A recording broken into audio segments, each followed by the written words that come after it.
to thank you all for coming out tonight to help my friends and me change the world. Before I start, I want to thank the bands for their incredible music that heals the soul. I have been in need of some good healing music. Thank you. A few months ago, Amy asked if I would speak tonight. At the time, I had no idea what my family was about to face. I thought I would be coming to speak about my own suicide attempt and the struggles I've faced since then. I had no clue that I would also be speaking about my 10-year-old brother, Ethan. We lost Ethan to suicide on February 2nd. Yes, just 4 weeks ago. Life will never be the same without him. He is supposed to be dancing with the band, trying to embarrass his older brothers, taking care of Joshua, and having a good time with us. Tonight I speak for him. Ethan, I love you.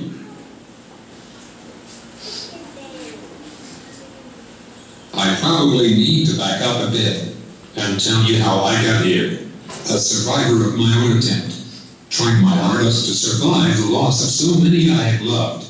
It's not an easy story to tell, but it's mine, and hopefully it will help, somehow. My family has a history of suicide. My mother lost her great-grandpa to suicide when she was 16.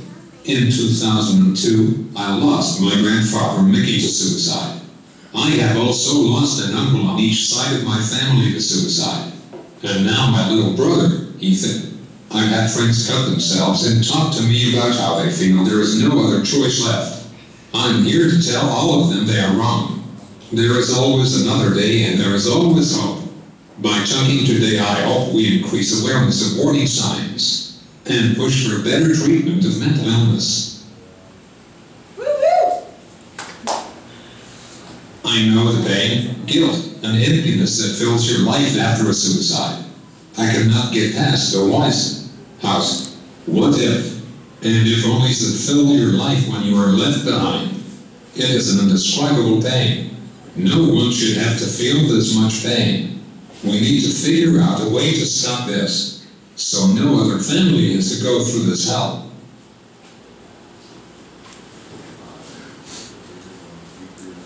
My suicide attempt was on February 8th, 2010. I was 13, almost exactly 3 years before my brother Ethan would take his life.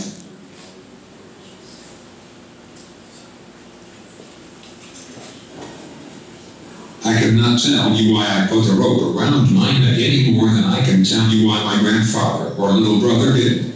Because of the brain injury, I cannot remember 3 days before, or several months after. I am told my older brother Stetson found me hanging lifeless. CPR was started. I was then life flighted to Primary Children's Hospital.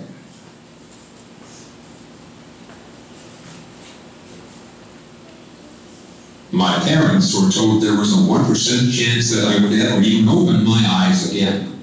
I would never be able to eat or breathe without a machine, because I only had 1 out of the 6 reflexes that they used to test brain activity, and the fact that the CAT scan didn't look good. They considered organ donation.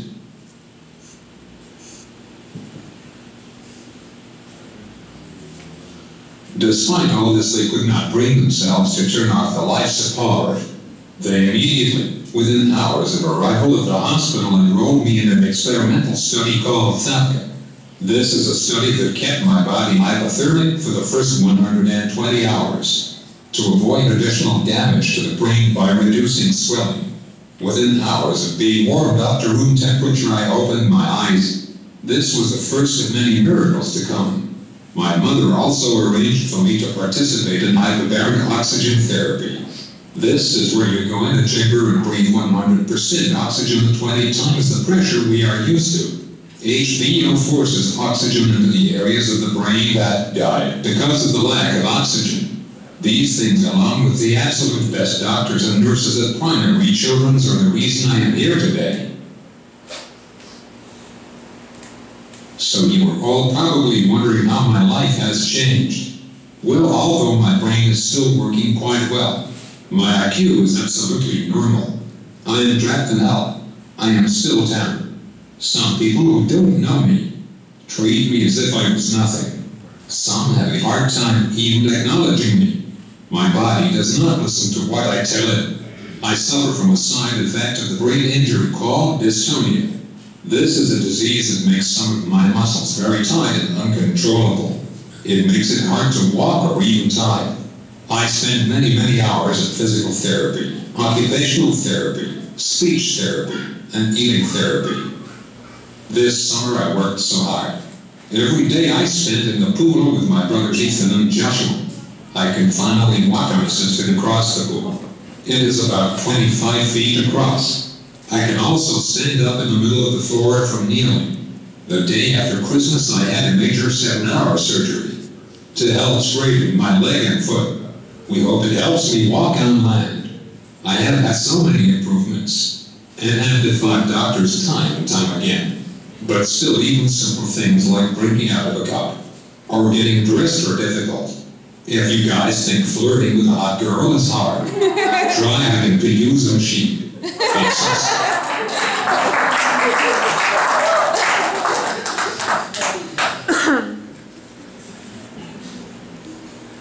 My vocal cords have also been taken over by dystonia. This is why it is hard to understand me. My voice is very weak, but yes, I talk. I use a Dynavox or iPod to communicate outside my home. When I type or text, people forget there is anything wrong. If you give me a chance, you will realize I am not stupid. My body has become a dark and lonely prison when I am out in the world. But when I am home, I can get on my laptop or text my friends and be a normal boy. I am trying to get faster on my Dynavox so people don't get sick of waiting for my answer. So I can participate in conversations again. It seems everything just slowed down. I could do it. It just takes me much more time. Thanks for your patience today.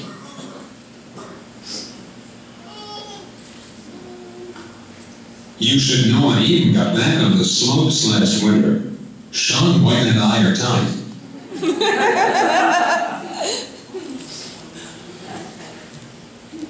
My reason for speaking about suicide is to bring awareness, to let others know they are not alone, that there is help out there. It doesn't make any sense that I would injure myself. Some have asked me if maybe I was bullied. I don't think that is the reason. Everyone pretty much loved me.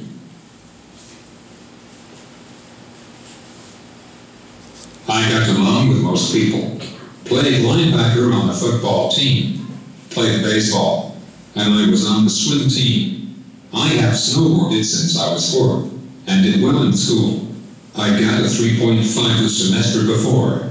It just does not make any sense to me. Anything I set my mind to do, I accomplished. I think my attempt may have been spontaneous. Boys are like that.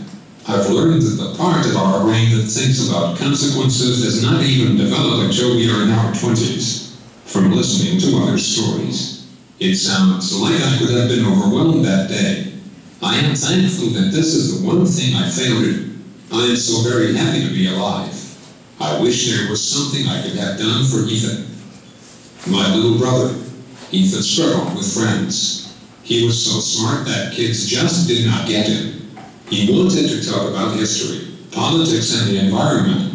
When he attended camp or any sports, he would make friends with the adults. He was the most amazing brother, and even though he was 6 years younger than me, he was always teaching me so much. About a year after I entered my brain, my family went through a hard time. My dad began some destructive behavior and left, and my mom struggled to put herself through massage therapy school so she could help me with my recovery.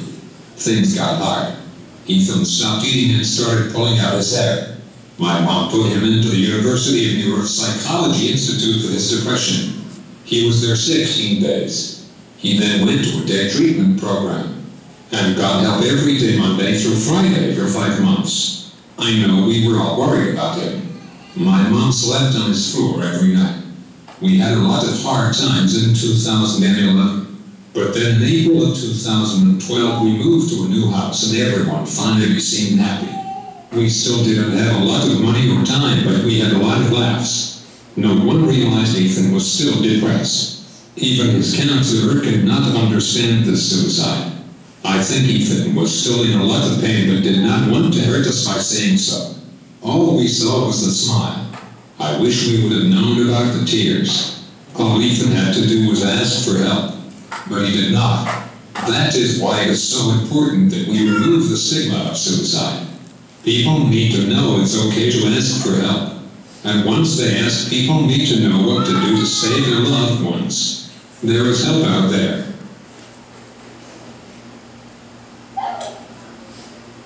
Some people wonder why I give these speeches. Why don't I just stay home and pretend it never happened?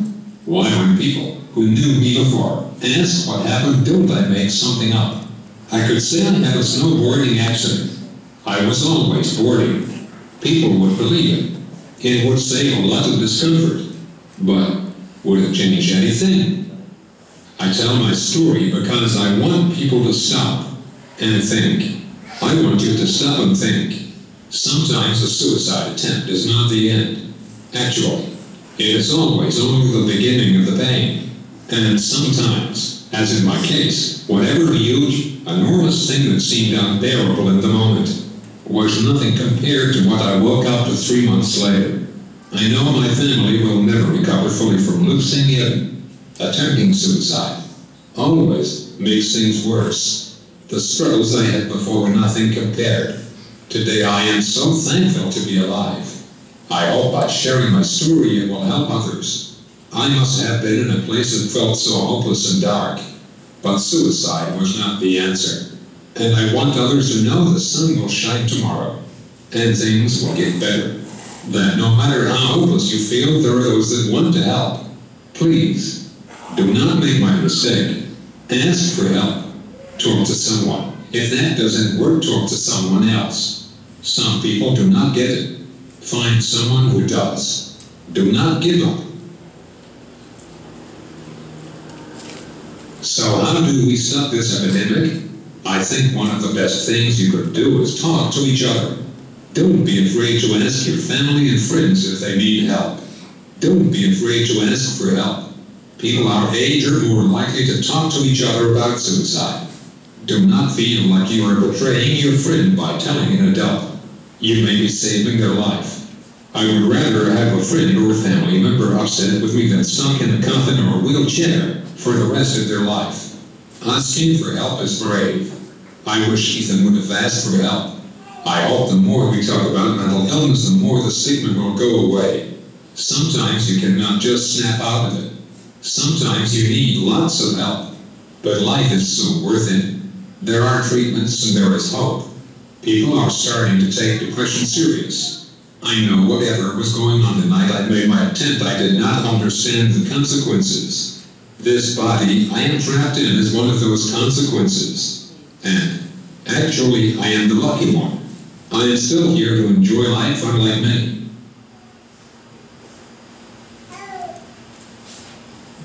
People who attempt suicide must be in a place that feels so hopelessly dark. But suicide is not the answer. They do not realize tomorrow is a new day. I made a bad mistake, and I will live with it for the rest of my life. Ethan made a mistake, and many will never be the same without a smile each day. I want you all to know the sun will shine tomorrow, and things will get better. That no matter how hopeless you feel, there are those who want to help. Reach out. If the person you reach out to doesn't get it, reach out to someone else. Find someone who does. Call the suicide hotline or 911. All kinds of people suffer depression and mental illness. Movie stars, pro athletes, teachers, and unfortunately little brothers. Stop judging and change the world with acceptance and understanding. Depression is a disease. It should not be ignored any more than we should ignore diabetes. There are treatments. There is hope. It may take some time to heal, but you are worth it. Suicide should never be an option. If there is one thing I want people to learn from me, it is suicide does not discriminate. Unfortunately, you never know when it will strike those you love. No one is immune. We never know what others are going through. Be kind, and we must work together to stop it and kick suicide in the butt.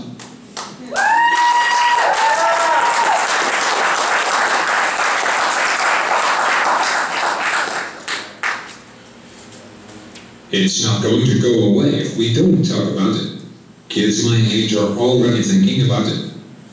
I was told years ago by my principal that if I talked about my attempt, it would glamorize my situation and make others want to do it. I still don't understand that. This is not glamorous. Ethan knew better than anyone how much I struggle each day. Some people want to think this happened to my family because I speak out. If you hear this, you are obviously listening to someone who does not know what my family has been through. Ethan had a hard life. A life no 10-year-old should have to live. My mom tried to protect us, but sometimes the world can be ugly. Suicide has caused my family indescribable pain. I speak so other families don't have to feel the pain. Before I go, I want to thank everyone who continues to help my family through this dark time. If we stick together and help each other, I know we will make it. Thanks, Amy, for putting on such an amazing show and giving me this opportunity. I also really want to say thank you the most to my big brother Stetson, who found me in time, and the fire department and EMTs who gave me a chance to live, even when I was blue, and my mom, who was just pretty much amazing and awesome.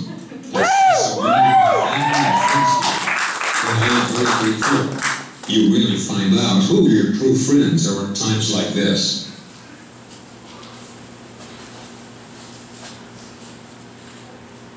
I want you to know you are not alone. Look around you. Make friends today. Get my number. I know each of us understands the darkness. You don't have to go through it alone.